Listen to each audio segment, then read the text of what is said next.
corona belum juga mereda, gitu ya, terutama untuk di daerah Jawa dan Bali.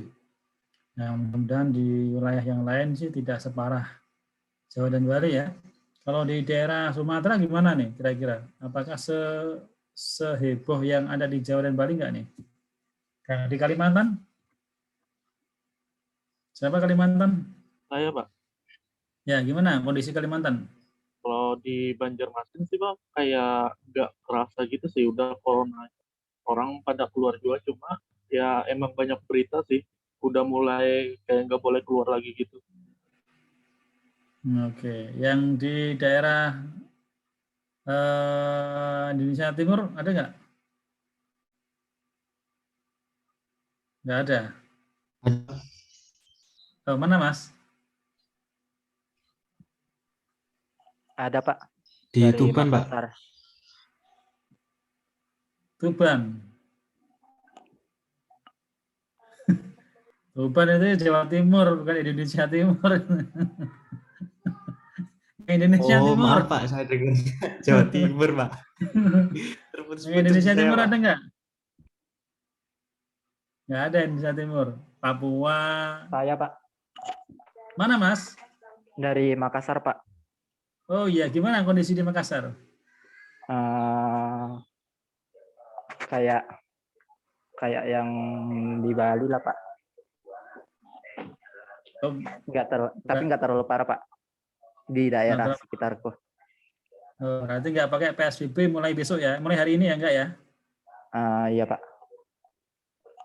Oke, yang dari Sumatera aman ya? Dari Sumatera paling ujung, Aceh ada nggak Aceh? Nggak ada Pak Kalau Aceh, Aceh Pak. nggak ada? Nggak ada Pak. Oh, nggak ada, bawahnya Aceh deh, Medan. Gimana Medan? Aman? Medan nggak percaya corona Pak. Orang keluar-keluar aja Pak.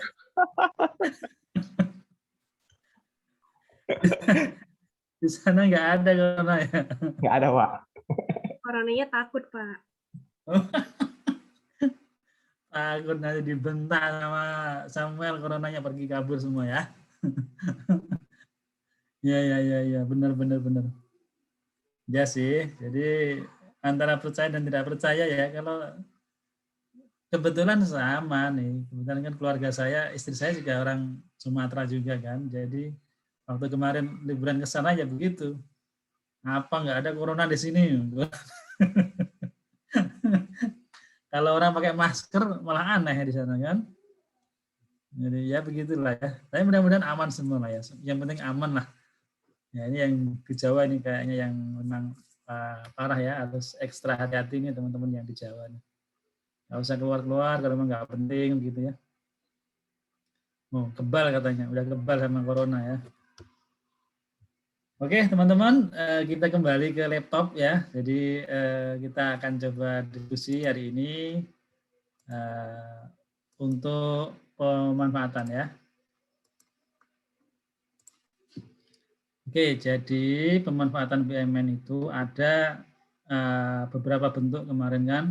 Ada yang sewa, KSP, KSPI, ya, BGS, BSG, gitu kan. Sudah kita diskusi kemarin. Nah, hari ini kita fokus untuk penilaian yang berupa pemanfaatan sewa. Seperti apa sih, gitu ya. Nah, sebenarnya banyak nih jenis-jenis sewa yang biasa ditemui dalam pemanfaatan aset BUMN. Ya, banyak. Antara lain mungkin ada tanah koridor, ya, sewa tapak untuk Telkom, billboard, gedung pertemuan, atau sewa ATM. Jadi yang sering ini sewa ATM nih, yang sering kita jumpai di banyak ya, di banyak kementerian lembaga itu seringnya itu memang sewa ATM. Ya, yang paling sering lah ya. Kemudian sewa kantin, ini juga lumayan banyak. Ya. Nah, kemudian apa tuh?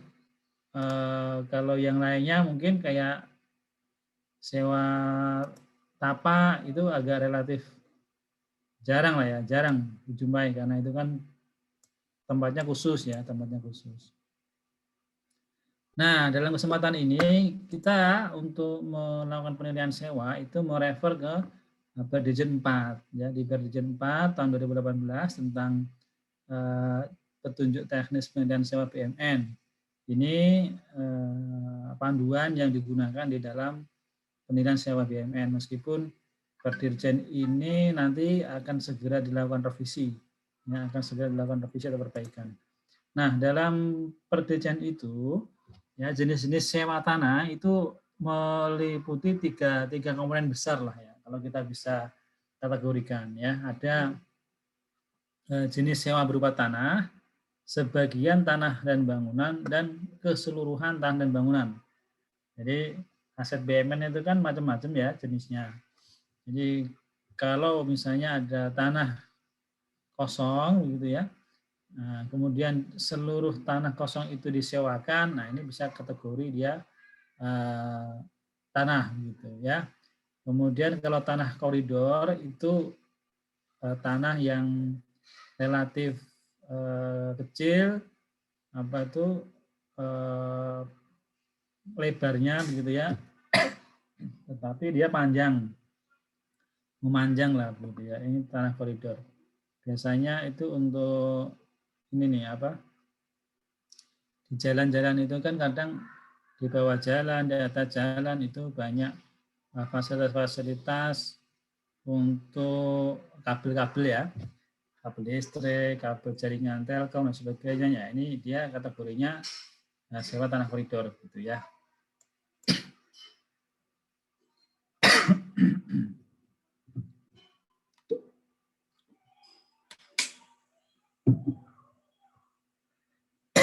Bentar.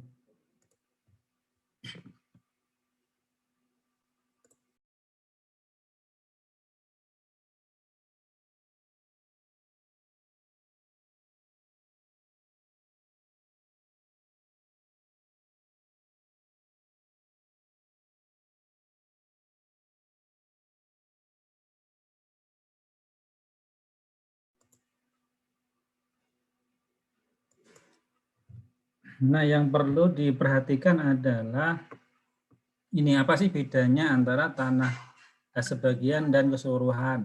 Ini yang perlu diperhatikan. Jadi ada di dalam pengelolaan BUMN itu kita mengenal ada istilah namanya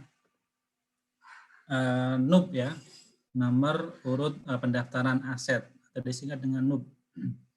Nah, di dalam NUP ini itu kan menunjukkan identifikasi atas aset tersebut. Jadi aset tanah itu dalam bentuk NUP. Nah, ini yang menentukan apakah aset itu disewa secara keseluruhan atau tidak. Kalau sewanya itu dalam bentuk satu NUP begitu, misalnya ada tanah kosong luasnya 1000 meter dan semua itu disewa, nah itu berarti sewa dalam bentuk satu NUP. Itu berarti tanah dalam bentuk keseluruhan. Kalau hanya sebagian kecil yang disewa, ya berarti sebagian dari NUP, nah itu berarti sebagian saja. Jadi itu pun berlaku untuk bangunan ya. Jadi misalnya ada ruang kantor, ya berarti dia bagian saja dari ruangan itu yang disewakan. Ya, ada ruang pertemuan, ada. Nah, untuk ATM, ya ATM ini kategorinya dia bermacam-macam. Jadi identifikasinya bisa dia sewa ruang, bisa sewa tanah dan bangunan, bisa juga sewa tanah. Tergantung di mana ATM itu ditempatkan. Kalau ATM itu posisinya di dalam ruangan, nah biasanya dia namanya istilahnya sewa ruang. Ya, kalau posisi ATM itu ada di luar bangunan ya, artinya ATM yang terpisah gitu ya. Mungkin teman-teman sering melihat ada bangunan ATM yang di luar kantor begitu ya. Dia dengan spesifikasi bangunan sendiri. Nah, ini kategorinya kalau bangunannya itu yang bangun adalah dengan dana APBN, maka kategorinya tanah bangunan sewanya. Tapi kalau bangunannya dibangun sendiri oleh penyewa, maka nanti kategorinya dia tanah kosong. Ya, artinya tanah sewa tanah kosong. Mungkin ukuran tanah yang disewa 3 kali 3 kali 3 misalnya berarti 6 meter persegi sewa tanah kosong untuk ATM. Tapi kalau di situ bangunannya dibangunkan, ya berarti dia sewa tanah dan bangunan. Ya itu yang perlu diperhatikan. Demikian juga untuk menara telekomunikasi. Nah, ini ada ruang menara telkom, ada tanah dan menara telkom. Coba ada yang bisa membedakan nggak? Bedanya apa sih ruang telkom dan tanah dan menara telkom? Ya, siapa yang bisa bedain coba? Izin menanggapi, Pak.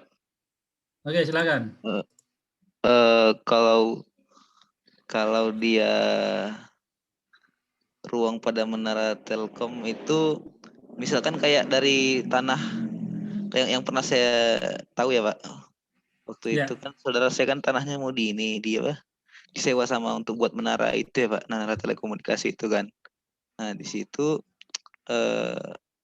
Telkom ya kalau nggak salah itu menyewa tanahnya itu, Pak, sekitar 150 juta per tahun kalau nggak salah. Bukan 150 juta per 10 tahun. Untuk 10 tahun gitu kan, Pak. Jadi tanahnya dari disewa dari masyarakat gitu ya, Pak. Maksudnya perorangan gitu, Pak. Oke. Kalau yang ruang menara telkom maksudnya apa? Kalau ruang itu mungkin dari apa ya? Satu kesatuan fungsi dari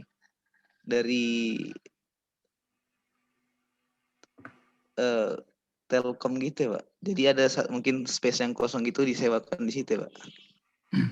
Oke, jadi mungkin teman-teman pernah lihat. Jadi namanya menara Telkom itu dia kan bukan hanya Telkom sebenarnya. Bicara Telkom itu telekomunikasi ya, bukan PT Telkom bukan ya. Jadi kalau menara itu kan jenis-jenisnya macam-macam ya. Ada yang dia di tanah, nempel di tanah. Ada juga dia yang posisinya di atas gedung. Oke. Nah, yang dimaksud dengan ruang menara Telkom itu adalah sewa ruangan berupa space yang ada di atas gedung tadi. Kalau yang di luar tadi yang Adat sampaikan tadi itu adalah sewa tanah kan, sewa tanahnya. Tapi kalau yang di gedung yaitu dia sewa space bangunan gedung ya untuk rooftop biasanya ya, sewa untuk yang ada di atas menara atau sewa rooftop gitu. Nah, itu ya bedanya ya. Jadi teman-teman harus tahu. Jadi yang dimaksud dengan ruang menara itu adalah sewa ruangan atau sewa space bangunan yang digunakan untuk menara telkom. Ya. Nah, kalau sewa tanah berarti biasanya memang tadi Haddad sampaikan, jadi dia sewa tanah kosong kemudian dibangun untuk ini ya, untuk membangun menara telkom. Dan ini tentunya nanti faktor-faktor yang digunakan untuk penyesuaian ya tentunya berbeda ya antara menara yang di atas gedung dengan menara yang dia ada di tanah begitu ya. Nah, itu bedanya ya. Oke, kita lanjutkan dulu.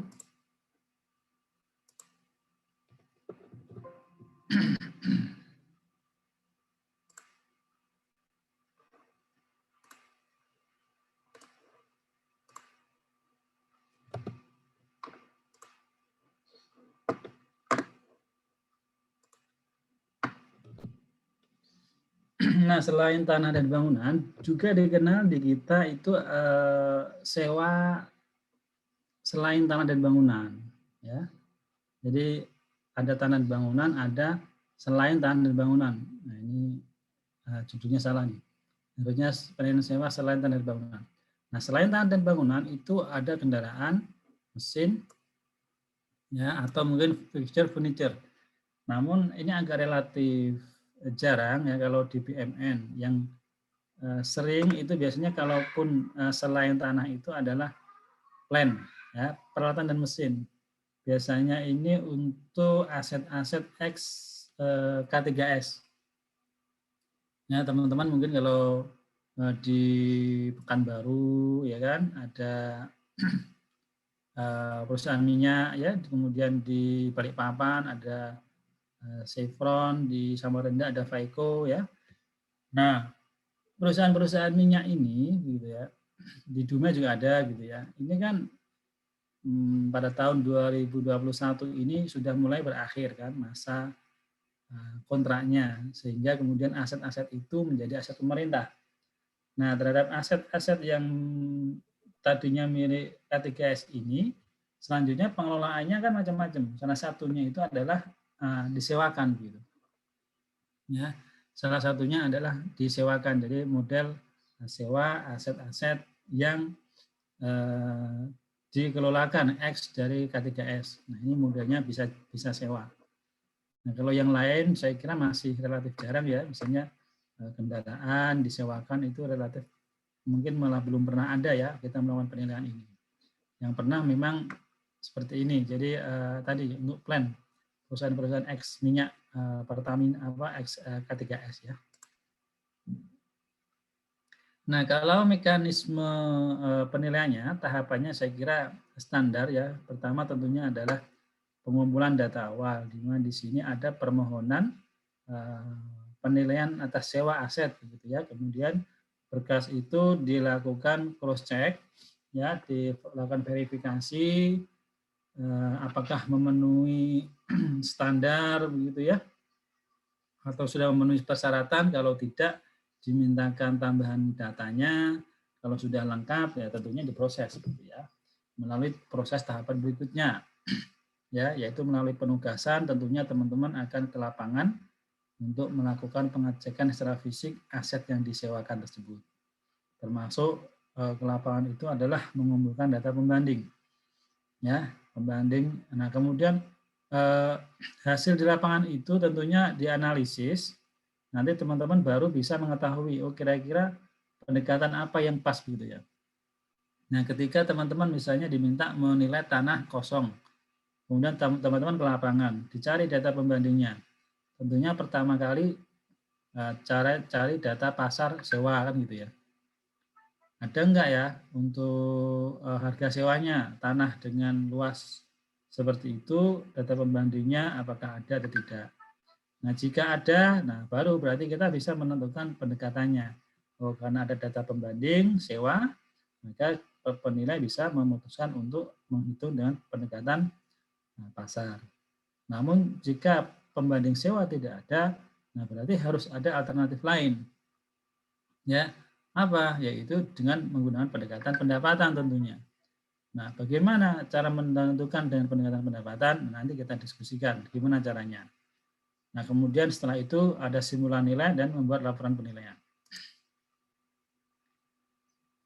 Nah, ini teman-teman, jadi beberapa jenis objek tadi, maka di dalam aturan kita itu sudah dikasih rule lah begitu ya, aturan untuk pendekatan pasar ini hampir semua bisa dilakukan semuanya, asalkan ada data pembanding dengan metode perbandingan data pasar.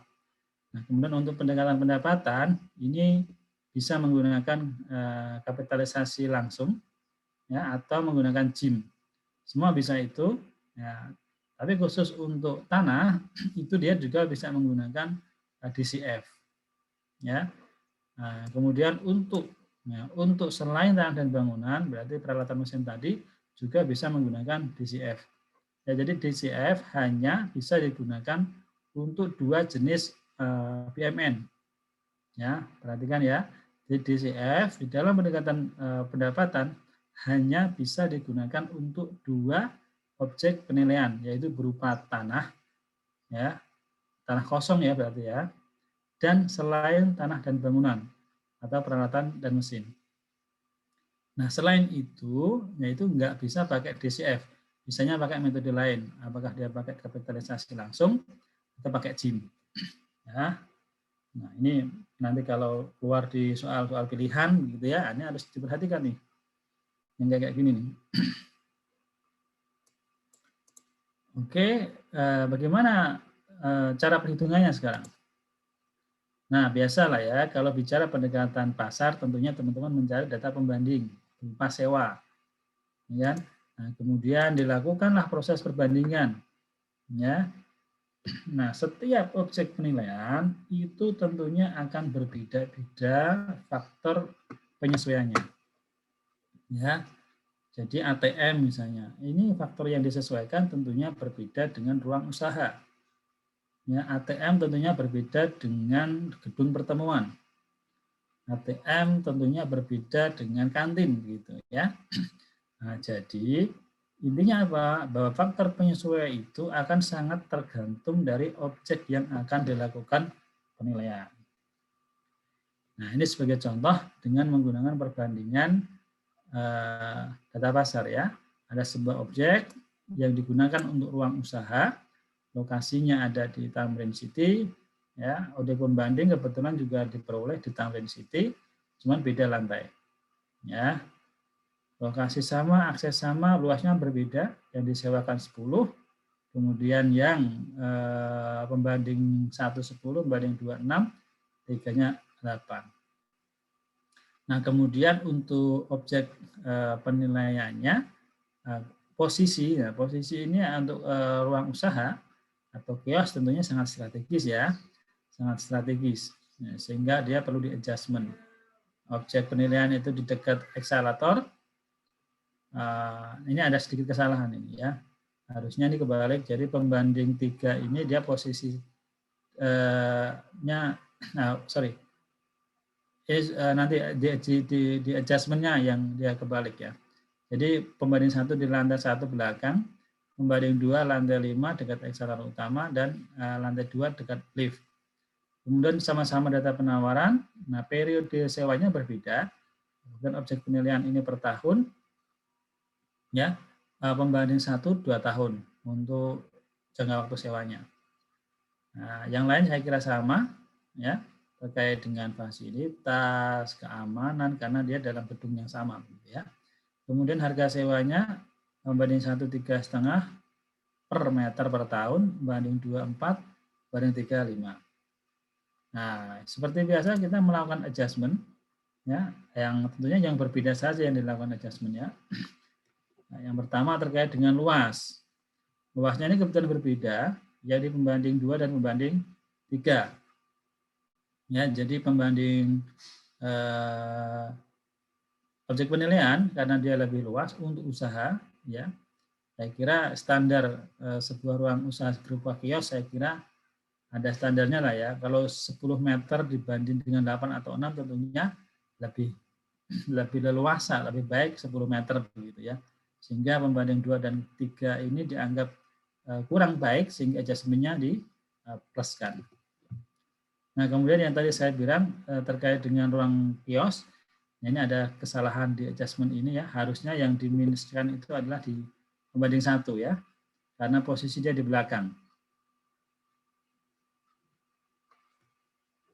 Jadi karena dia di belakang, ya kan, maka harusnya dia di plus begitu ya, dia di plus, karena dia lebih jelek posisinya ya. Nah, kalau yang lain saya kira intinya kan posisi ruang usaha itu kan yang gampang diakses ya, gampang diakses oleh orang, sama lah kayak kita misalnya di sebuah kawasan pusat perbelanjaan atau apa begitu ya, yang dekat dengan lift, dekat dengan eskalator tentunya lebih gampang dijangkau begitu ya daripada yang jauh. Nah, namun ya perlu diperhatikan juga. Ini kan tentunya sangat tergantung ya. Ini kan karena kita kebetulan nggak bisa ngecek langsung. Yang dimaksud dekat lift itu seperti apa? Yang dimaksud dekat ekskalator utama, tangga utama ini seperti apa? Ini yang harus dicek. Ya. Nah, kalau posisinya, ya kan, di hadapan ya lift gitu ya, di depan lift ya itu bukannya bagus tapi justru malah jelek gitu. Ya, makanya ini kan banyak penafsiran ini ya, karena kita nggak tahu kondisi di lapangan. Kalau dekat lift, maksudnya dekat lift ini adalah aksesnya gampang, tentunya dia lebih baik. atau baik begitu dibanding dengan yang posisi di belakang. Tapi kalau posisinya dia depan lift, ini kan malah mengganggu kan, orang lalu lalang di depan kita.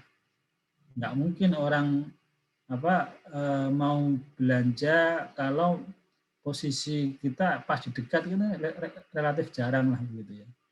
Karena itu tadi orang cenderung akan terganggu begitu ya dengan orang yang lalu lalang ya di dekat atau di depan objek kita begitu. Makanya ini masih bisa diperdebatkan terkait dengan ruang posisinya ya. Nah, nanti ini pintar-pintar penilai mendefinisikan sehingga ketika dilakukan review itu bisa dijelaskan gitu ya.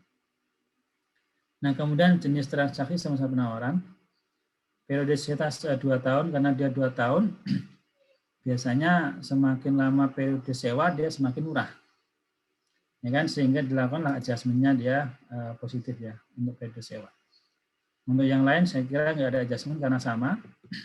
Ya, kemudian dilakukanlah pembobotan, ketemu nilai sewa per meter persegi per tahun. Jadi sewanya berapa gitu ya, dikalikan luas objeknya. Berapa objek yang disewakan. Nah itu teman-teman kalau kita menggunakan pendekatan pasar. Artinya apa? Artinya harus ada data pembanding sewa. Demikian juga kalau kita misalnya mau menilai ATM. Ya, berarti harus ada data sewa ATM-nya. Kalau kita mau menilai ruang usaha ya data sewa ruang usaha. Ya, kalau tadi menara Telkom ya pembandingnya tentunya sewa menara. Ya. Tidak bisa ya kita melakukan adjustment yang bersilang. Maksudnya gimana Pak? Bersilang itu ya misalnya kita disuruh nilai tanah kosong. Kita cari pembanding sewa tanah kosong nggak ada. Ada disewakan bangunan, nah ya kan. Kemudian kita pakai pembanding berupa sewa bangunan. Nah ini nggak masuk nih, nggak bisa. Atau sebaliknya kita diminta menilai sewa bangunan, buat pembandingnya tanah kosong. Nah ini nggak nyambung, ya. Artinya pembanding harus sebanding dan sejenis. Ya termasuk sewa juga begitu. Jadi yang mempunyai sifat karakter yang sama. Tanah kosong ya sama-sama tanah kosong. Ya. Kalau bangunan ya sama-sama bangunan. Bahkan bangunan pun tergantung dari jenis bangunannya juga. Nah, jenis usaha yang dipakai begitu. Jadi kalau memang ada bangunan disewakan, tergantung mau digunakan untuk apa. Ya, misalnya sewa gedung bangunan untuk sekolah. Nah, kita mencari data pembanding dapatnya sewa untuk usaha. Nah, toko misalnya. Ya pasti nilainya nggak masuk itu. Ketinggian biasanya.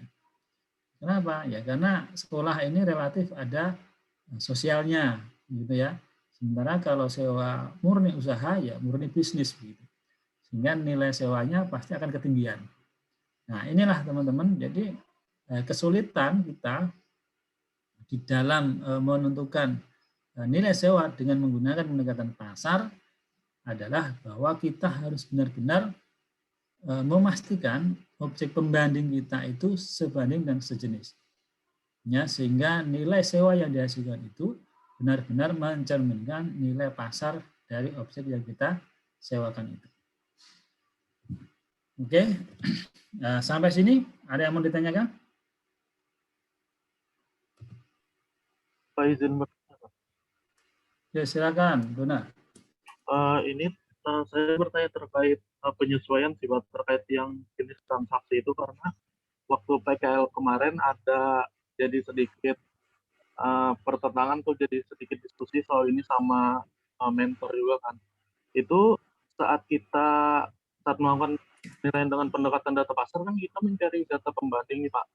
Nah saat itu kan kita ingin membuat data transaksinya itu menjadi jual beli Pak. Maka dari itu kita menawar langsung kan ke orang tersebut, kita tawar-tawar harganya, soalnya kita ingin membeli barang tersebut tuh, Pak, untuk kita nilai agar data transaksinya nanti itu dianggap sudah jual beli. Tapi sesudah itu lalu dipertanyakan lagi apakah kan kita itu cuma kayak sekedar mencoba mau beli, nggak beli langsung ya Pak, nggak benar-benar beli tuh. Nah itu apakah bisa dianggap jual beli data harganya atau tetap dibuat penawaran Pak? Gitu. Oke. Kemarin yang Mas Duna lakukan itu dilakukan sebagai adjustment transaksi atau yang dicantumkan di dalam kertas kerjanya sebesar penawaran? Sebesar penawaran asli apa sebesar setelah ditawar? Sebesar setelah ditawar, Pak. Berarti nggak ada adjustment lagi? Nggak ada. Jadi adjustment awalnya itu penawaran tuh atasnya. Terus kita adjustment sesuai harga yang kita peroleh setelah tawar-menawar berapa persen sehingga harga penawaran itu terkena adjustment gitu Pak. Jadi turun ke harga jual beli gitu. Tapi terjangkau sebagai yang tadi ini yang tertulis di sini tetap sebagai penawaran ya? Iya Pak. Terus di sini yang ditawarkan pertama kali? Iya Pak. Terus kemudian di sini jenis penawarannya sebesar penurunan dari yang tadi Mas Duna tawar tadi? Iya Pak. Oke, ya benar. Jadi salah satu teknik atau metode untuk menentukan berapa persen adjustment untuk transaksi penawaran itu adalah mencoba melakukan penawaran tadi, ya melakukan penawaran tadi. Artinya, cuman itu tadi memang kan macam-macam nih. Yang menawarkan objek tadi itu siapa dulu? Apakah dia pembeli langsung atau tidak? Sorry, penjual langsung atau lewat maklar atau broker. Oke ya.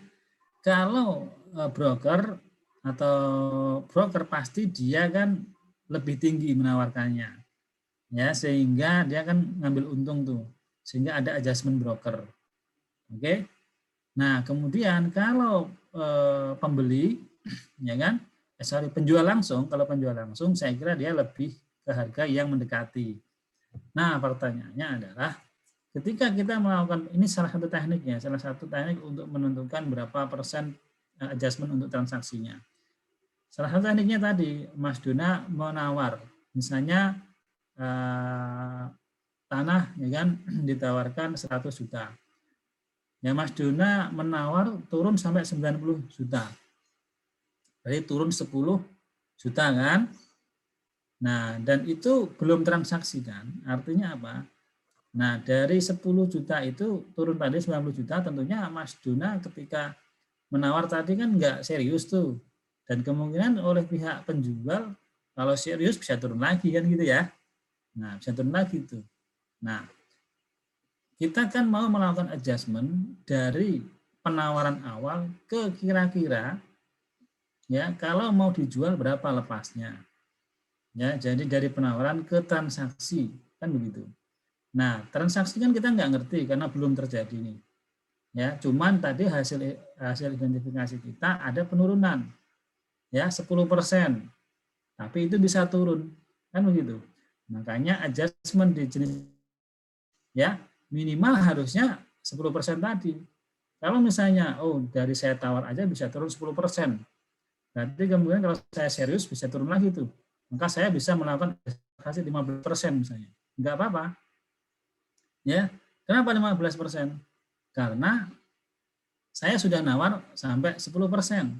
Dan itu saya enggak serius. Kalau saya serius bisa turun lagi tuh. Berarti saya bisa melakukan adjustment transaksi 15%. Nanti ya penawaran turun sampai ya. Kemudian perkiraan akan dilepas kemungkinan bisa sampai turun 2%.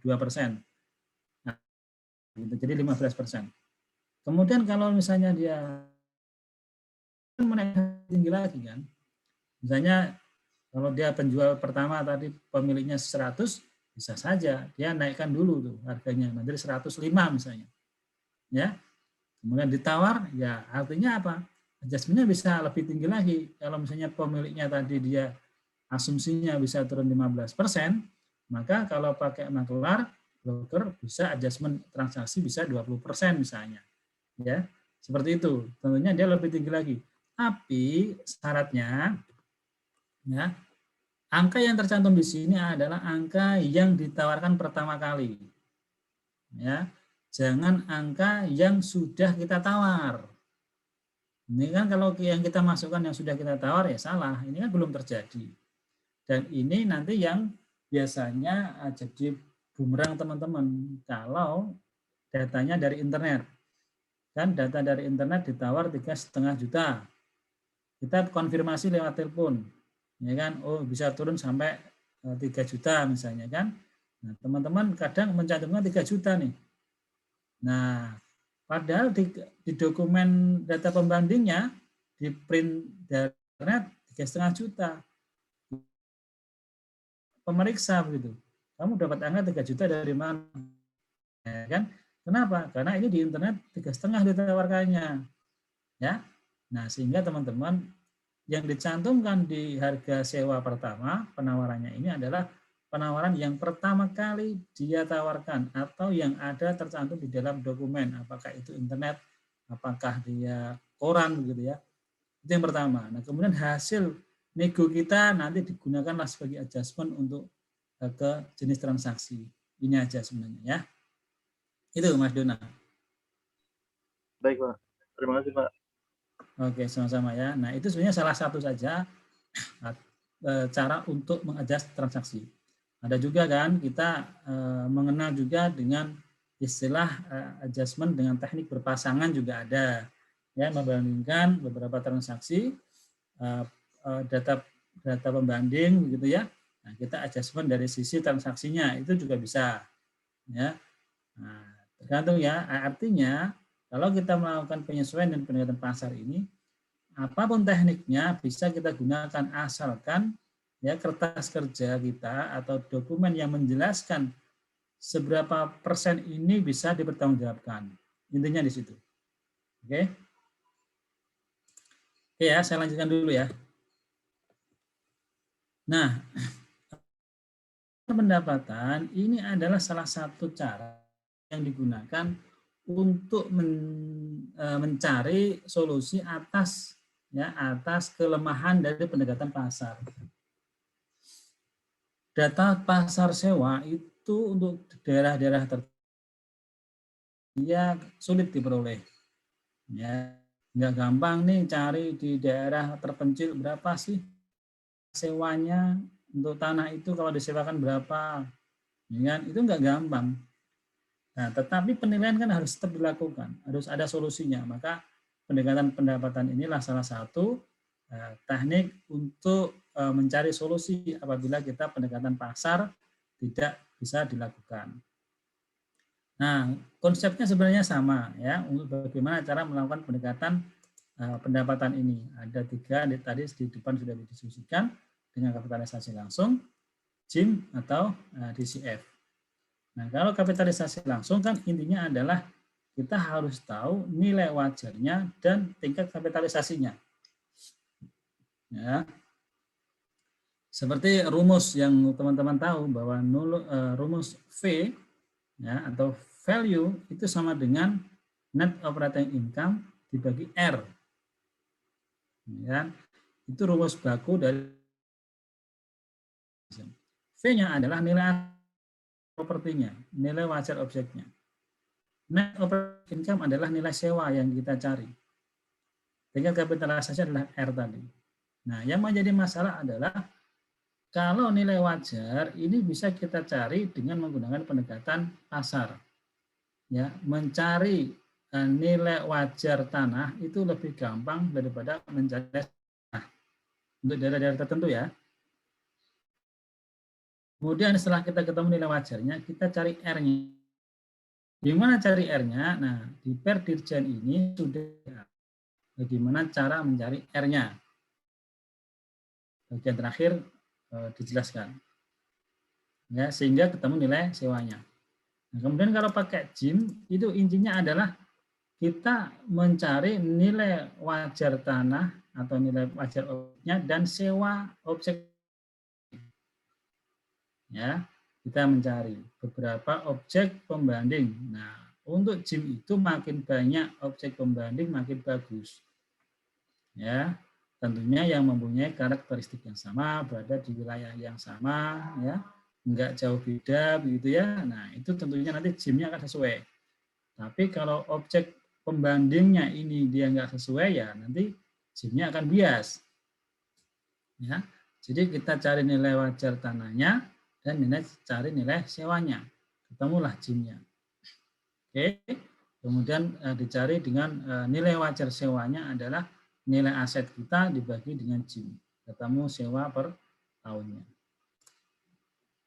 Nah, terkait dengan DCF, seperti pendekatan pendapatan yang lain, kalau di DCF sewa itu tentunya cara menghitungnya adalah kita mencari nilai, ya, nilai sewanya itu berapa, ya kan?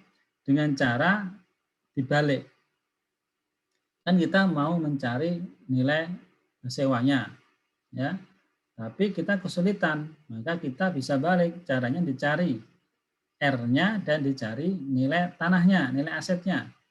Nilai aset dicari dengan pendekatan pasar, R-nya bisa dicari dengan teknik-teknik tertentu, ya. Nah, jadi nanti konsepnya dibalik dengan kita membuat proyeksinya, ya. Jadi tekniknya dibalik, tentukan nilai wajar dulu, ya, melakukan proyeksinya dengan asumsi tertentu, baru kemudian nanti ditambah ya, jangan lupa terminal value, ya, karena kalau kita sewa tanah di akhir periode kan tanah itu masih mempunyai ini, kita sewa bangunan punya nilai sehingga ditambah terminal value. Nah, kemudian di present value kan, ya, nah nilai tanah itu, ya kan, nilai sewanya, ya, setelah kita proyeksikan tadi, kalau dijumlah, ya, minimal harus sama. Atau kalau nggak sama lah ya, sama dengan sama dengan nilai asetnya gitu.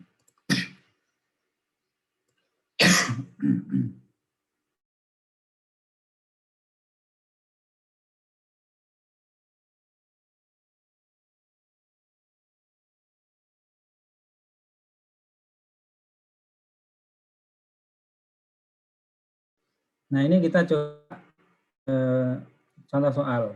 Ini kebetulan soalnya agak kurang lengkap nih ya. Jadi diketahui nilai wajar dicari ya. Nilai wajarnya dicari, ini asumsinya ketemu 1,5 M. Kemudian nilai di sini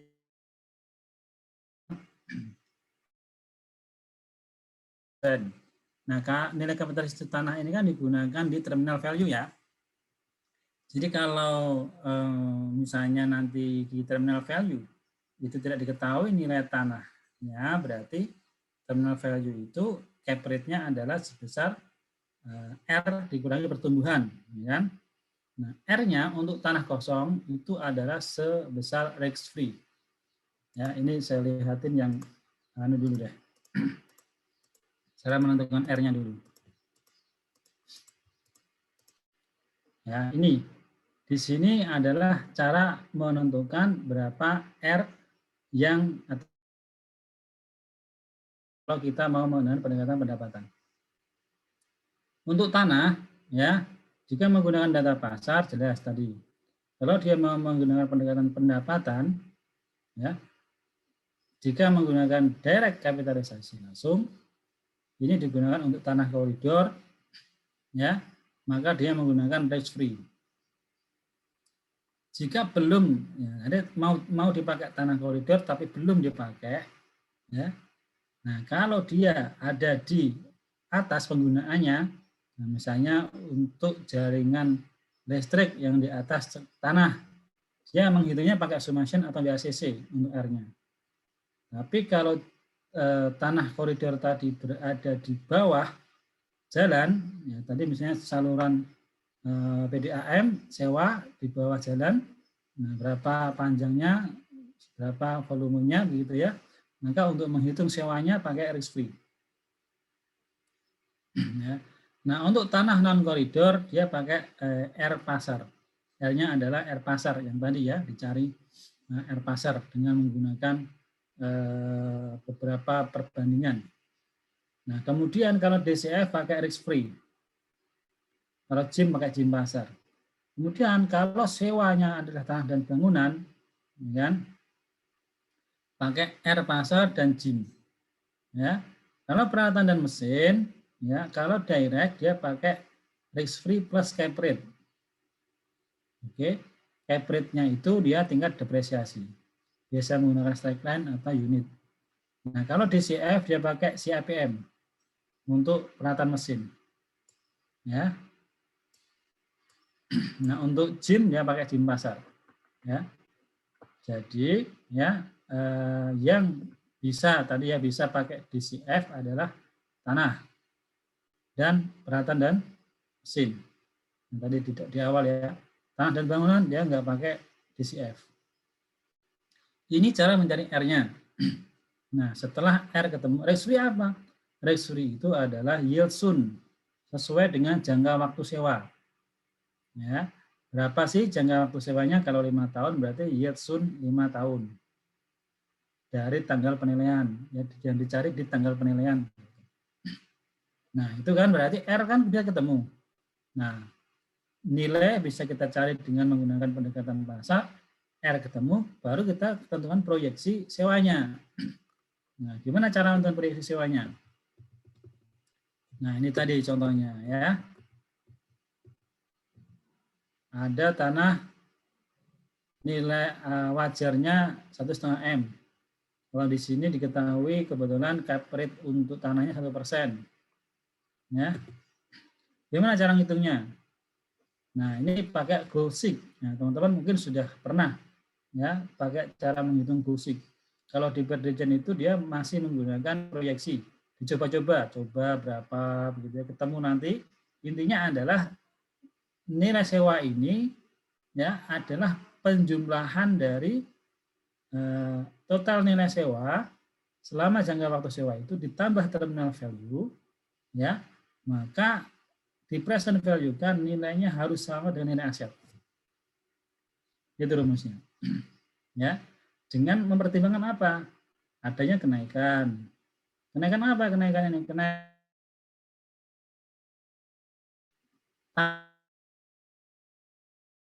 di Bank Indonesia itu ada publikasi terkait dengan perkembangan properti. Berapa rata-rata dari tahun ke tahun untuk properti tertentu gitu ya. Nah, itu bisa dipakai untuk juga kenaikan sewa ini. Nah, kalau diskon rate-nya pakai tadi risk free. Ya. Dan di present value kan di jumlah. Nah, ini kan bisa diproyeksi dengan kita lihat Excel-nya ya.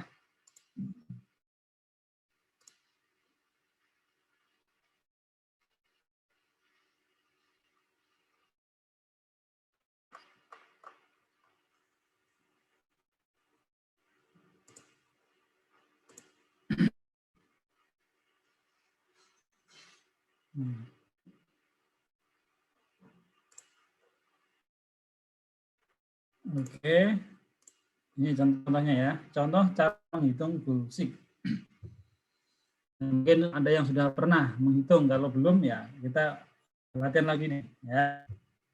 Tadi nilai wajarnya kan 1,5 nih. Oke, bisa diperhatikan ya. Risk free-nya 8. Ini asumsi aja ini. Nanti dicari dulu ya. Pertumbuhan dari Bank Indonesia 2%. Nah, kalau tidak ditentukan di soal berapa nah ya pakailah cap rate dengan pertumbuhan. Ya. Tapi kalau ditentukan ya kita namanya soal kita tentukan. Tapi kalau praktek biasanya pakai itu selisih antara risk free dengan pertumbuhan. Oke. Nah, kemudian kita menentukan bikin kertas kerjanya ini. Berapa sewa? Misalnya sewa 5 tahun. Kita tentukan sewa 5 tahun. Ya. Ini kan 0 nih.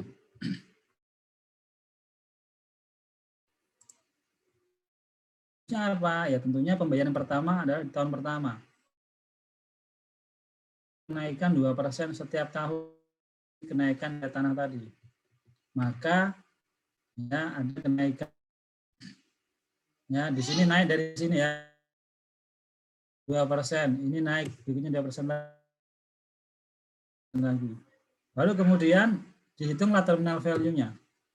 Terminal value itu kan prinsipnya adalah kenaikan sewa ini, ya sewa di tahun kelima ditambah kenaikannya berapa dibagi dengan cap rate. Nah ini kalau asumsi yang dipakai adalah cap rate-nya adalah cap rate yang selisih antara risk free dengan pertumbuhan.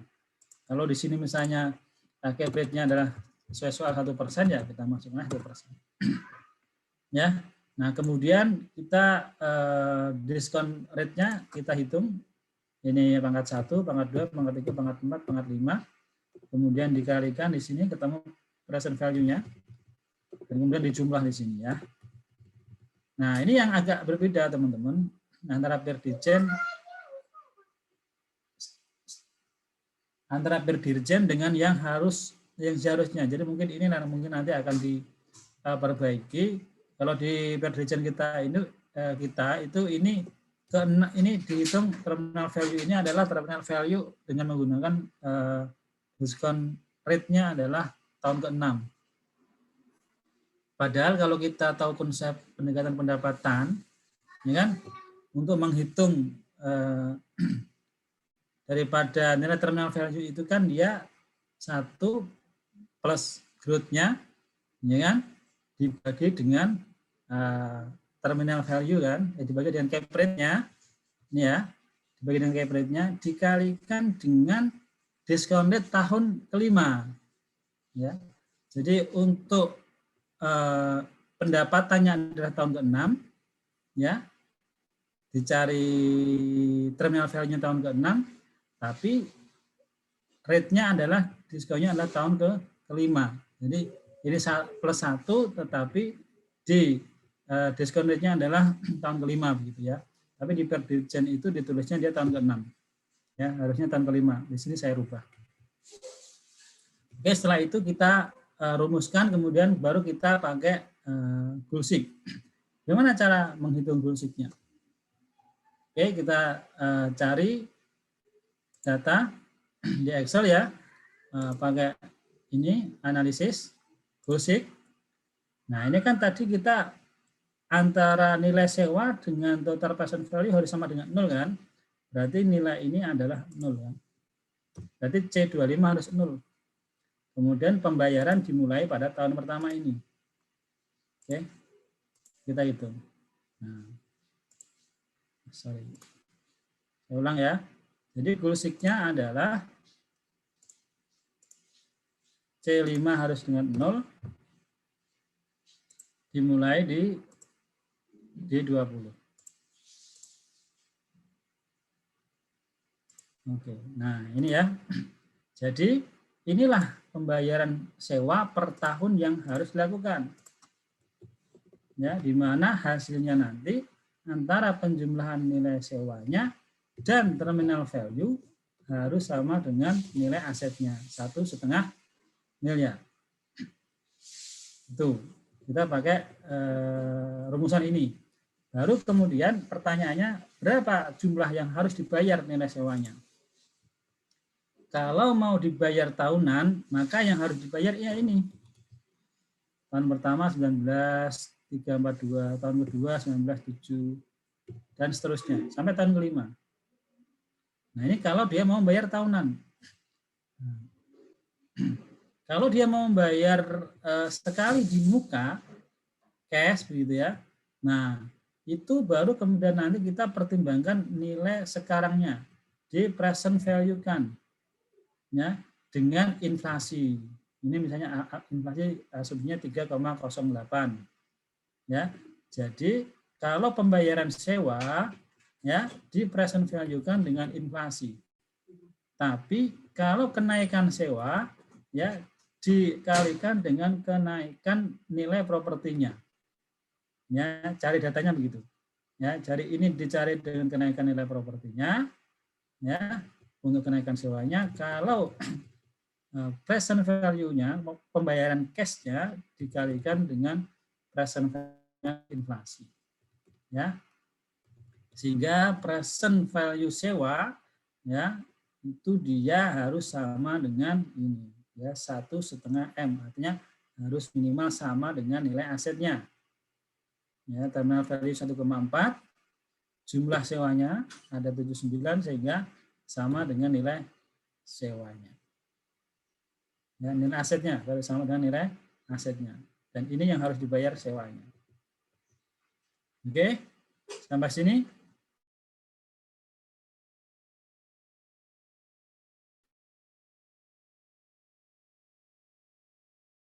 Hadat, maksudnya apa iterasi itu? Yang ini Pak, yang tahun pertama tadi saya lihat.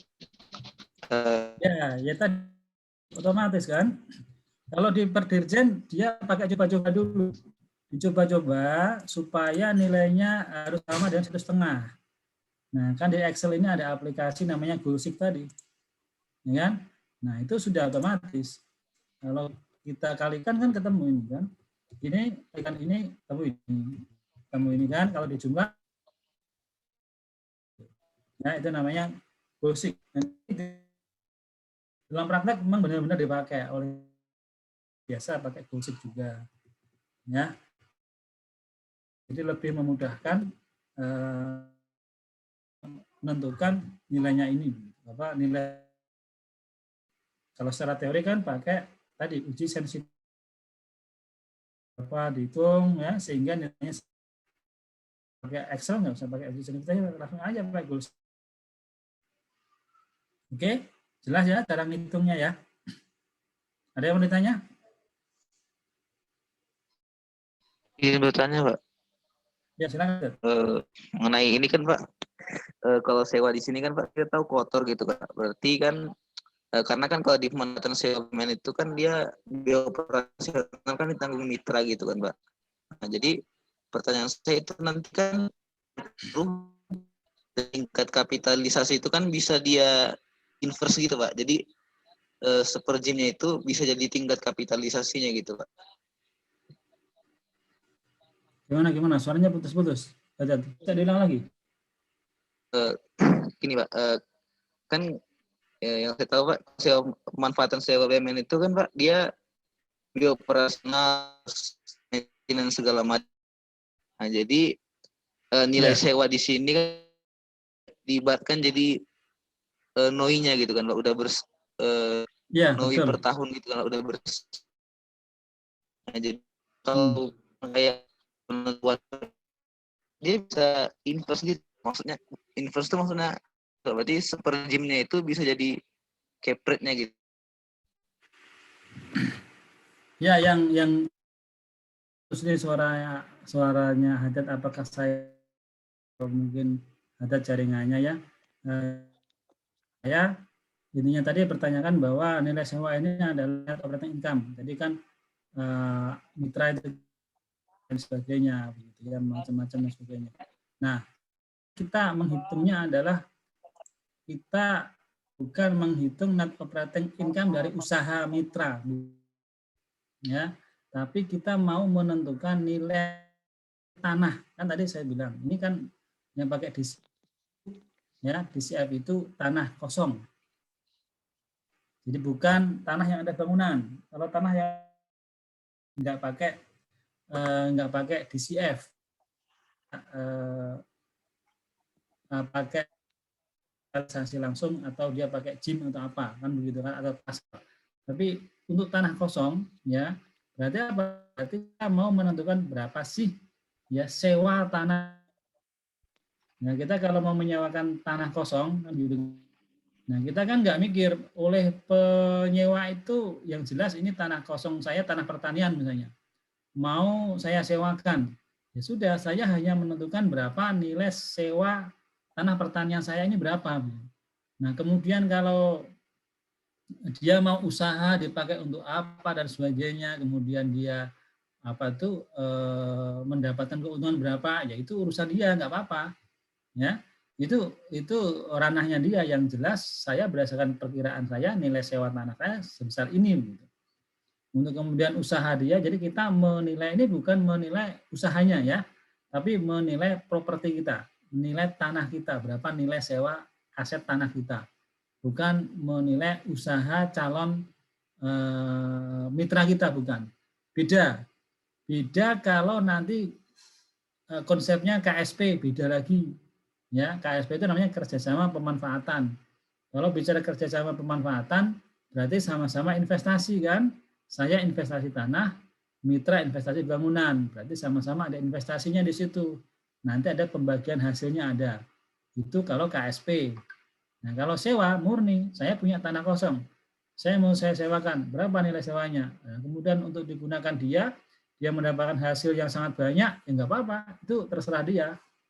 Ya, malah bagus kan begitu kan? Berarti dia bisa sewa lagi kan di tahun-tahun berikutnya begitu. Itu ya Mas Haddad ya. Gimana? Apa menjawab nggak pertanyaannya? Ini Pak, yang belum saya pahami itu, kalau nanti kan sewa ini kan Pak, berarti kalau rugi maupun untung kan tetap harus bayar gitu kan Pak. Kalau misalkan si ininya rugi, si mitranya rugi, sedangkan yang di prosedur yang itu kan Pak, semalam kan bilang kalau yang untuk analisis kelayakan proposal bisnis itu kan khusus kayak KSP gitu kan. Jadi kalau sewa itu menentukannya gimana Pak? Dia kan kotor tiba-tiba.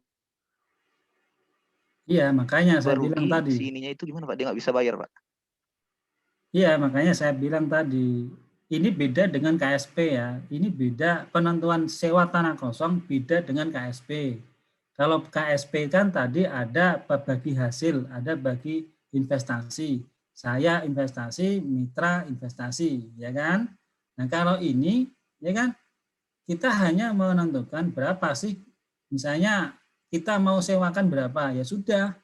Apakah dia kemudian untung atau tidak, saya, yang penting saya punya tanah kosong, ya. Kemudian saya mau sewakan. Kalau kamu mau nyewa tanah saya, nilai sewanya ini nih. Kalau kamu bayar per tahun, bayarnya sekian, ya, setiap tahun.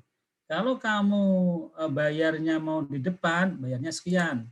Nah, kemudian setelah kamu mau usahakan, kemudian ternyata itu untung, ya alhamdulillah. Kalau rugi itu risiko kamu. Ya, itu makanya di dalam sewa itu ada batas maksimalnya. Batas maksimal itu 5 tahun dalam aturan. Ya, nggak boleh lebih dari itu. Ya, karena tadi penentuan nilai sewanya bisa berubah. Nah, tapi bisa diperpanjang dengan dilakukan penilaian kembali. Ya, sehingga sewa itu ada batas waktunya, dan sewa itu prinsipnya sebenarnya dibayar di muka. Dibayar di depan. Jadi kalau kamu mau sewa aset BUMN saya, kamu harusnya bayar di depan nih, 91 juta. Nah, entah kemudian kamu usahakan dan sebagainya, itu risiko yang sudah harus dipertimbangkan sendiri oleh calon penyewa. Ya, oleh calon penyewa sudah harus mempertimbangkan, kira-kira masuk enggak ya saya kalau sewa ini, usaha saya nanti kira-kira balik apa enggak gitu. Nah, itu risiko yang memang ditanggung sendiri oleh penyewa ya, tanpa kita mempertimbangkan, karena ini sifatnya sewa. Beda kalau KSP tadi, ya, beda kalau sama KSP. Nah, kalau dia mau bayarnya nyicil setiap tahun, ya ini yang harus kamu bayar. Pak, kalau kemudian di tahun ketiga saya rugi, saya nggak bisa bayar, ya nggak bisa. Kamu untung, kamu rugi, kamu harus bayar sewa segini. Untung rugi itu resiko penyewa, karena ini sifatnya sistemnya sewa, bukan bagi hasil. Ya, kalau bagi hasil beda. Kalau kita usaha bagi hasil, kalau untung saya dapat, kalau rugi saya ikut kebagian ruginya. Tapi kalau sistem sewa, ya sewa saja, sama lah seperti teman-teman kalau mau nyewa ruang untuk usaha lah misalnya kan, ya sudah, sewanya berapa ini Pak? Nah, sewa 5 tahun sekian, ya udah saya bayar di depan gitu kan.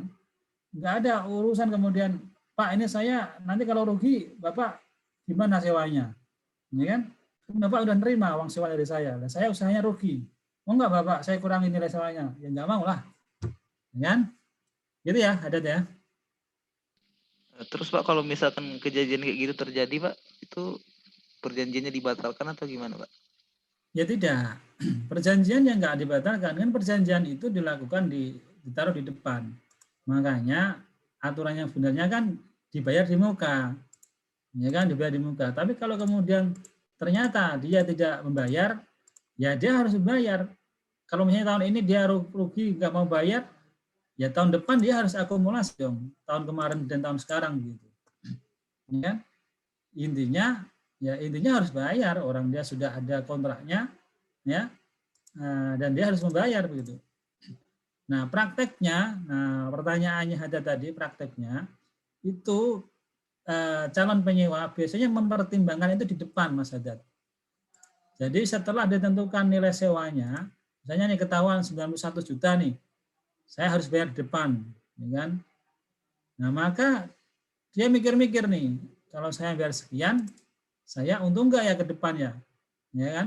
Nah kalau dia memperkirakan untung, dia bayar di depan.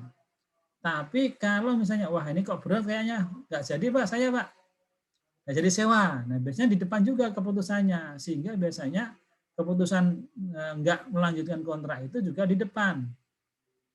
Nggak bisa Pak, saya melanjutkan kontraknya, karena prediksi saya nggak bisa kalau bayar sekian saya rugi gitu. Nah nanti ya itu risiko dari pengelola BUMN, artinya persetujuan sudah dikeluarkan tapi tidak ada tindak lanjutnya. Nah, kan? Ini banyak juga terjadi, tapi di depan bukan di tengah. Ya, jadi kalaupun misalnya dia nggak mau bayar, ya dia dari awal tidak mau membuat kontrak perjanjian itu. Gitu. Kalau dia sudah bikin kontrak, ya harus dijalankan.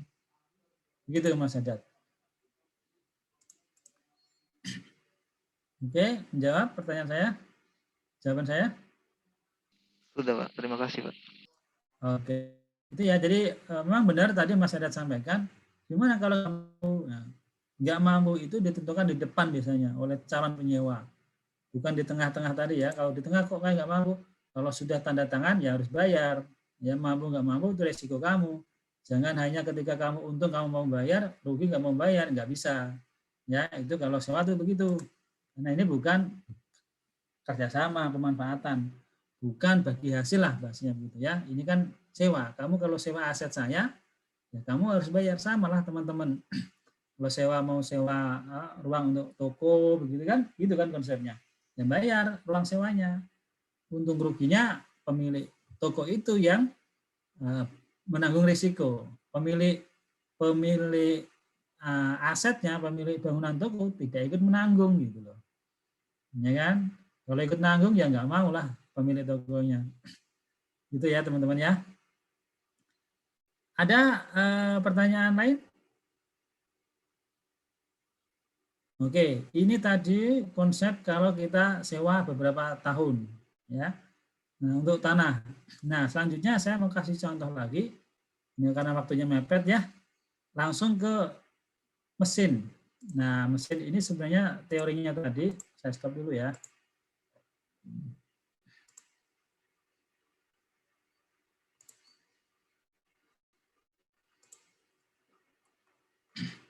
Mesin itu ada dua prinsipnya ya. Sewa mesin dalam jangka waktu periode umur ekonomis dan ya dalam jangka waktu yang melebihi umur ekonomis. Nah, misalnya ada kendaraan mobil itu dia baru dibeli, ya kan? Kemudian disewakan. Umur ekonomis mobil asumsi 10 tahun, disewa 3 tahun, ya kan? Maka pada tahun ketiga, akhir tahun ketiga, nanti dia harus ada terminal value untuk nilai asetnya tadi. Ya, ada terminal value untuk asetnya. Itu kalau disewa dalam jangka waktu di dalam umur ekonomis. Alternatif kedua, kalau melebihi umur ekonomis. Saya punya mobil, ya. Mobil saya umur ekonomisnya kan 10 tahun, tapi sudah saya pakai 15 tahun. Berarti sudah melebihi umur ekonomis. Ketika sudah melebihi umur ekonomis, maka proyeksi sewanya hanya sebatas jangka waktu sewa. dan tidak ada penambahan terhadap terminal value dari nilai aset. Nah, itu konsepnya. Nah, langsung ya ke contohnya ya.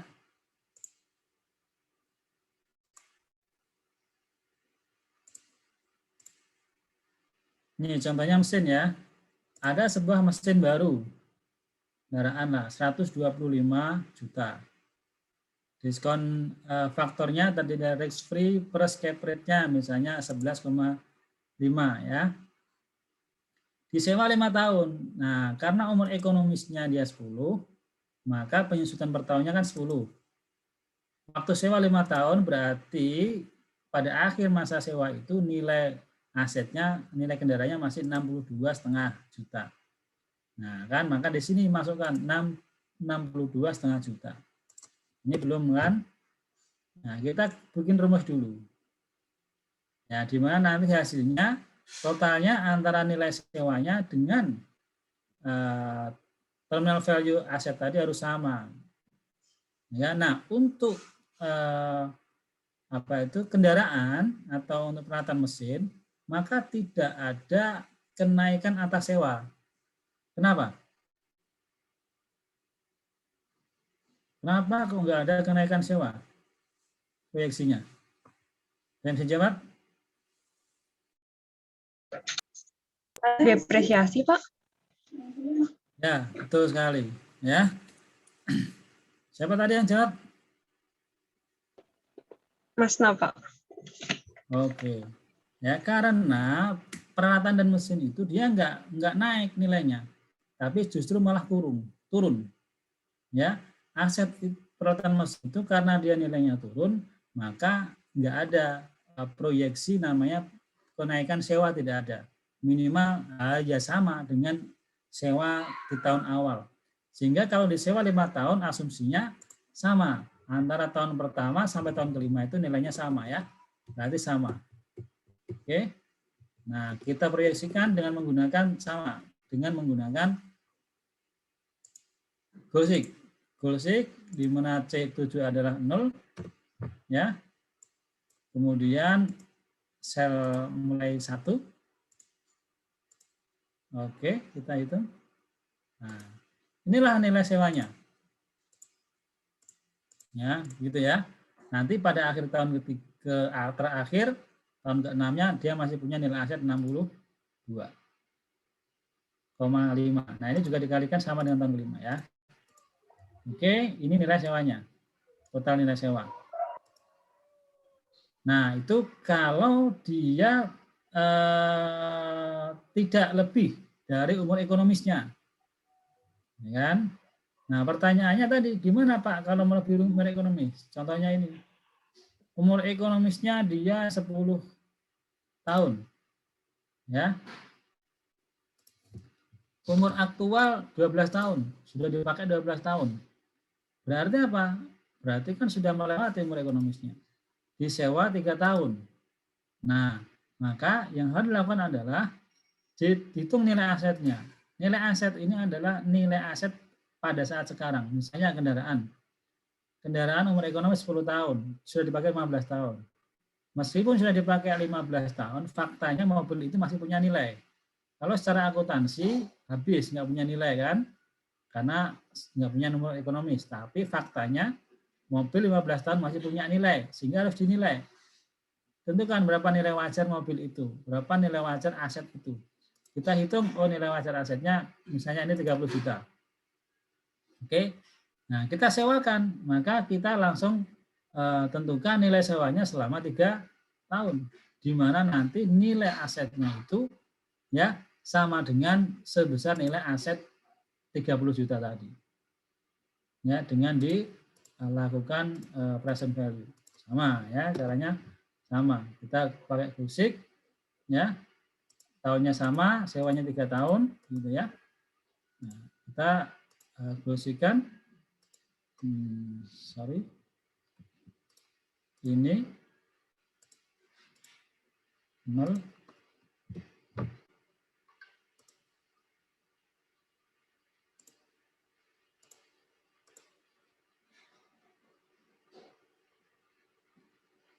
oke ya. Ini 3 tahun. Artinya apa? Artinya kita menyewakan aset yang sudah habis umur ekonomisnya, anggap asumsinya adalah nilai aset itulah yang akan kita sewakan. Ya, ini asetnya 30 juta, maka kita akan menyewakan aset kita selama 3 tahun. Ya, berarti dibagi 3 kan? Tapi karena ada faktor diskon faktor tadi, maka dia menjadi lebih tinggi. Begitu. Ya, bedanya di situ ya antara aset berupa mesin peralatan yang dia tidak lebih dari umur ekonomisnya dan yang melebihi umur ekonomisnya. Oke, sampai sini ada yang ditanyakan?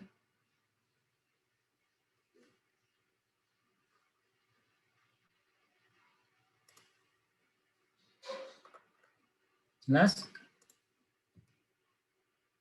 Oke, berarti jelas ya semuanya ya. Nah, jadi intinya di belajar bagaimana cara sewa dengan menggunakan pendekatan pasar dan pendekatan ya. Nah, kalau nanti teman-teman ketemu dengan data-data, nah tinggal nanti diperhatikan ya. Intinya bagaimana teman-teman menentukan R-nya. Ya, itu yang penting.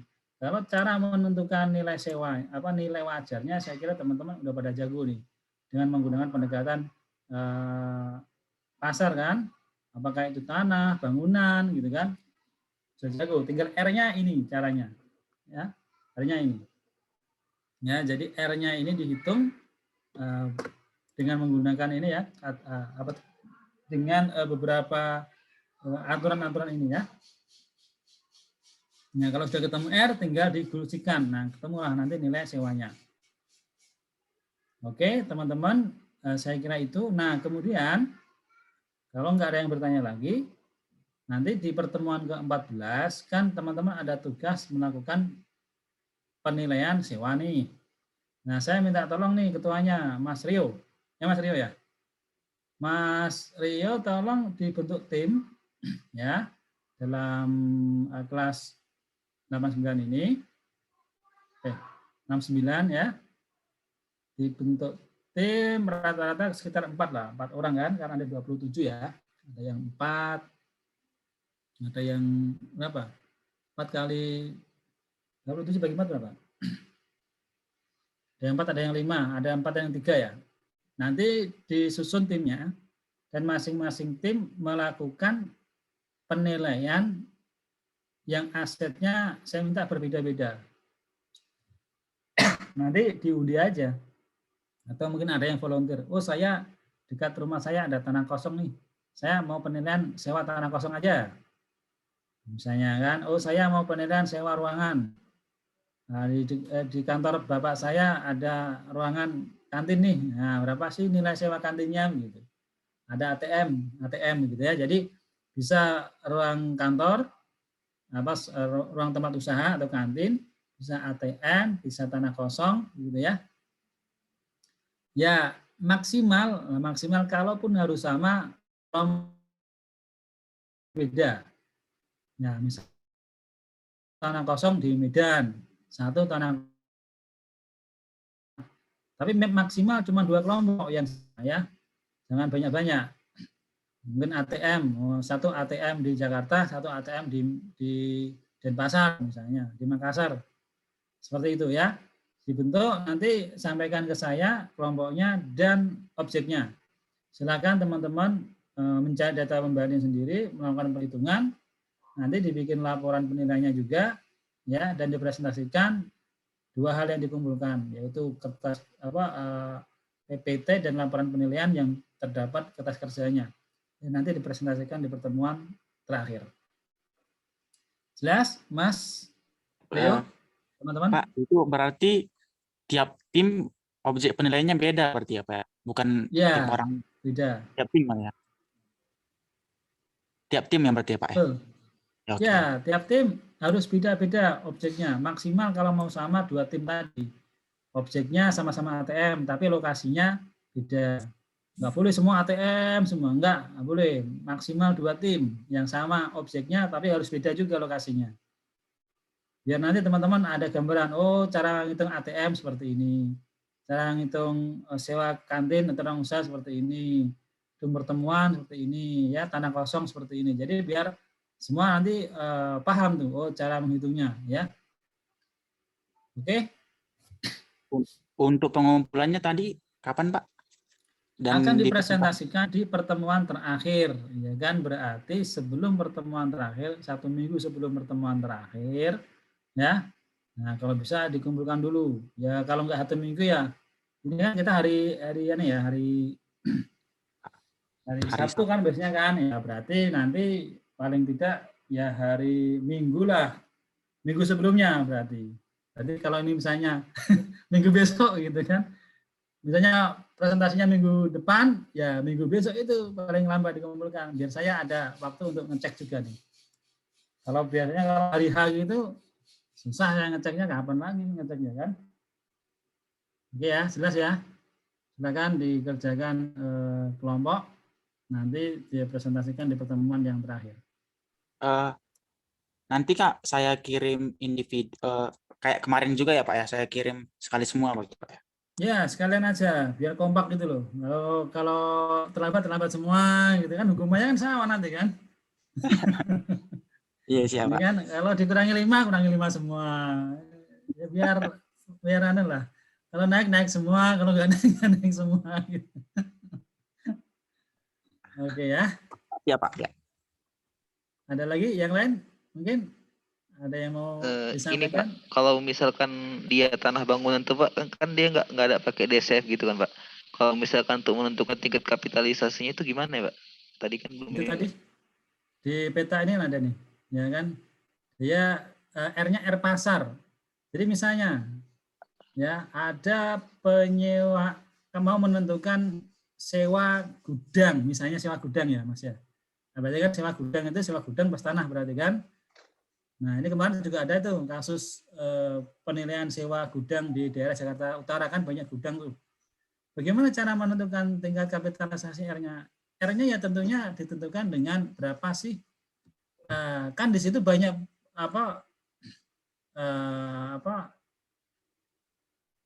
istilahnya informasi sewa ya, informasi sewa terkait dengan sama seperti gym lah Mas, membandingkan antara nilai sewanya dengan nilai jualnya begitu. Ya, dari beberapa properti yang ada di sekitar itu, maka ketemulah itu R pasarnya. Jadi R pasar itu diperoleh ya dari beberapa properti pembanding tadi. Ya. Paham nggak? Jadi ini Pak, tadi yang pertanyaan saya yang dari sewa kotor itu kan. Berarti kan Pak, kalau untuk tanah dan bangunan ini, direct capitalization dan GIM ini, berarti bisa direct kapitalisasi cap rate dari DCM itu, dari direct capitalization itu sama dengan 1 per GIM-nya Pak, untuk tanah bangunan ini. Iya sama, jadi prinsipnya kalau sewa BMN maka dia memang langsung ke nilai sewanya. Tidak memperhitungkan tadi risiko-risiko yang akan ditanggung oleh calon mitra. Jadi langsung net saja, ya sewa ya udah dapat sewa pasarnya berapa, ya kan nilai jualnya berapa, itulah cap rate kan di situ sebenarnya cap rate-nya. Ketika ada nilai jualnya ditawarkan berapa, ada harga jualnya ya ketemu kan cap rate di properti itu kan begitu. Itu Mas, jadi kita memang nggak memperhatikan ya untuk sewa ini nggak memperhatikan risiko-risiko nanti dia usaha apa dan sebagainya, dia nggak mempertimbangkan itu. Oke, ada lagi? Terima kasih Pak. Oke teman-teman, kalau nggak ada lagi yang ditanyakan, saya kira saya cukup sekian ya. Jadi untuk penilaian pemanfaatan sudah 2 pertemuan kita diskusi. Ya, nanti kita lanjutkan diskusi untuk sewanya di pertemuan terakhir. Nah, dan ini banyak sekali praktek-praktek yang dijumpai kalau teman-teman melakukan penilaian pemanfaatan berupa sewa BMN. Kalau nggak ada yang ditanyakan, saya kira saya cukup demikian dulu teman-teman. Terima kasih atas perhatiannya. Ya, dijaga kesehatannya. Sampai ketemu lagi. Terima kasih. Assalamualaikum warahmatullahi wabarakatuh.